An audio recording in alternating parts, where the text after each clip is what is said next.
Hello everyone, my name is Dwayne Poorboy. I'm a sergeant with the San Marcos, Texas Police Department. I've been a police officer for approximately 18 years, a little over.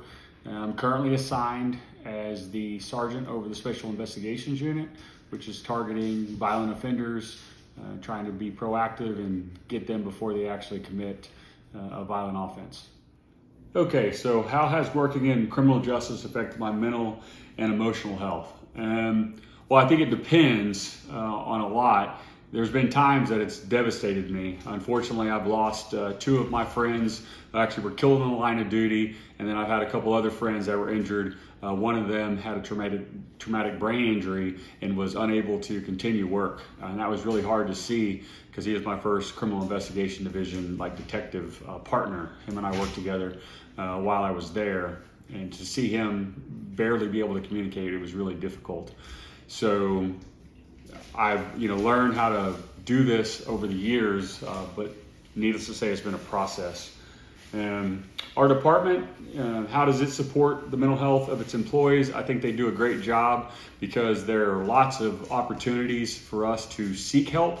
Unlike 20 years ago when I was in the Marine Corps, if you went to talk to a chaplain or something like that, people really looked down on you, where that's just not the case anymore. So we've got the employee assistance program, we've got a chaplaincy program, we've got a professional trauma, psychologist, that is her thing. And we have a contract with her so that anytime we need to go see her, we can go and see her without anybody really knowing. They assign us a number and we go talk to her and they bill the city and we don't have to worry about it. The physical demands of my job right now, I would argue, aren't that much. I have to read reports and do those kinds of things. So I do have a stand-up desk, but I would argue it's not like being out on patrol where you could potentially be in a foot chase, you could be in a fight, those kinds of things. Certainly those things are possible because I do go out in the field with the detectives that I work with. However, it's just not something that's very common. And lots of times the physical fitness that we do as a department, as a requirement, don't really go along with what the job really entails, but at the same time, you should have some level of physical fitness. So our department really does support our physical well-being. They have an incentive program.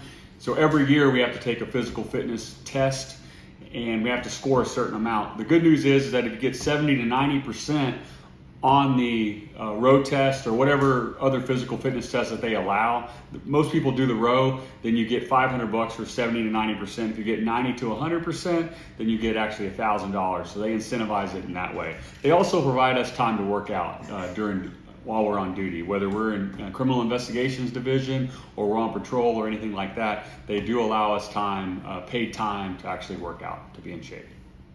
I think the biggest thing for me that helps me with the mental and physical demands of the job of policing, and don't get me wrong, I just figured this out probably a few years ago. I used to be married to my job, but the most important thing is to have hobbies and people outside of law enforcement. Have family that you can depend on, have friends that are outside of law enforcement that you can actually go to and you can confide in. Even though they're not gonna know certain things about your job, that's what the police officers are for. But if you have that support network, that's going to make you a much better officer, in my opinion, because things are rough, but if you only have one perspective, then oftentimes those things just feed off of one another and you don't have that other perspective, which, don't get me wrong, sometimes we as police officers will fight against that because we say you don't understand. And there's some truth to that. You don't understand that, but that's part of the way that you get past these things is you seek out counsel from people that don't know exactly what you're going through, but can provide that support because they love you. I think one of the challenges that really kind of surprised me about being in law enforcement is just the amount of trauma that I could see. I guess I'm naive in some ways. I grew up in a small town and I didn't realize just how much was out there and how many bad things are out there.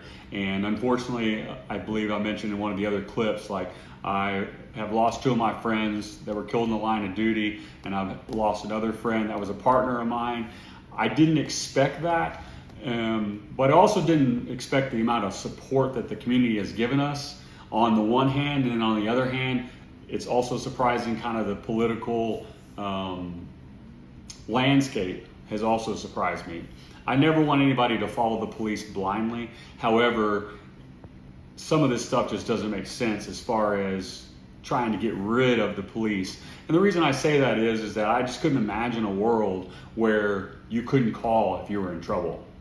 And some people suggest, getting rid of the police, or, defunding the police and funding other programs. Well, I hope that I'm out of a job one of these days, because all the social services that this country severely under invest in are now up to speed, and the police can do law enforcement jobs. But in the meantime, somebody has to do the job. And I think that we as the police have taken on money in the past and allowed people, society, to think that we can handle these problems, and we're just not cut out to do that. So I think, unfortunately, we are reaping some of those of what we sowed, back in the 80s and the 90s. But I think also, as we move along this continuum, the reality is that not many people want to step into these positions. Not many social workers and folks like that actually want to say, okay, well, I'm not sure exactly what's going to happen in this circumstance, but let me go over there and figure it out.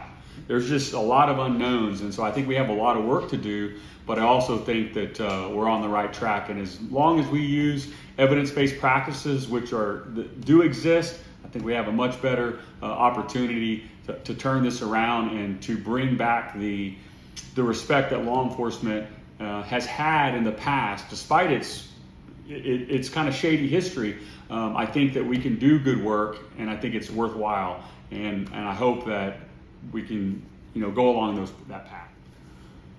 The part of my job that I like the most is I really do feel like I can help people.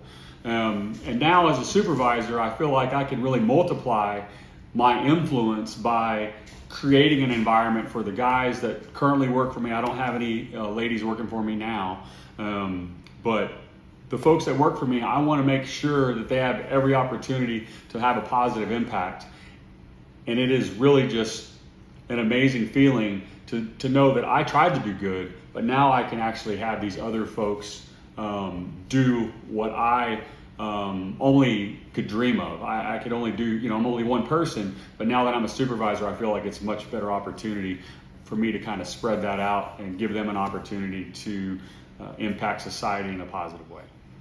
What motivated me to get into the criminal justice field and policing in particular was I really wanted to help people on the front end of stuff. And what I mean by that is that I thought I wanted to be a lawyer. And mind you, I didn't know any police officers, I didn't know any lawyers, and so I went and I started working for the district attorney's office, first as a volunteer, just to kind of figure out what it was. And I have no problem with lawyers, they have a role, but my thing was, after being in the Marine Corps, I really wanted to be at the tip of the spear. I wanted to be able to try to prevent some of these things from happening, versus as a lawyer, you can prevent further action, so you can go and obviously prosecute somebody for whatever crime they committed, but ideally I would like to get ahead of this.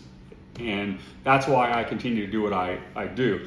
Also, I believe that law enforcement is a noble profession. I realize that it has a spotty past, to say the least, but I believe that we still need the police, and we need educated, and we need good police that are not acting on emotion. Instead, they're acting on evidence. There's a lot of evidence out there, and I'll be the first to say that law enforcement as a profession doesn't do a good job of following that, but that is something that I want to do as a professional. If I'm going to call myself a professional police officer, I need to be educated about what's going on. I need to have experience. I need to continue to go to training and continue to build on that knowledge so that I can continue to make a positive impact in society.